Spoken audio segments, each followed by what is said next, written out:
صبح خود من بازی پشتون گپ میزنم. این به این معنی نیست که پشتون سقوط کرد، پشتون شکست خورد.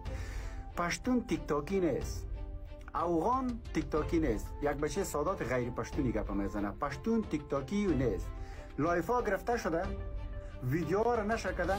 کجا سمونایی که از پشتون دفاع میکرد؟ در زندگی از پشتون دفاع نکردم، نمیکنم، ضرورت ندارم.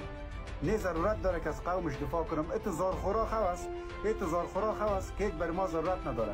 و دوم دیگه، اگر تو تانه و پیغور ایره میتی بر من، اگر تو بازم برات میگم، اگر تو تانه و پیغور ایره بر من میتی، در لایفای تا نام نمیگیرین، غیر مستقیم ما و جانی رو نگین، خیلی گوش کن. حالا بچش بگی دیگه، نال ریکارد تا می گوش کن.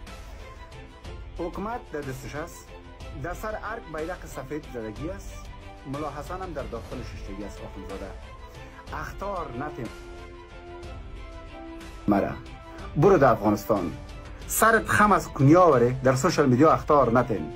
در سوشال میدیا مبارزه نمیشه. تیک تاک جای چیغسک و سرصدا نیست. تیک تاک جای بزنم و میزنم نیست.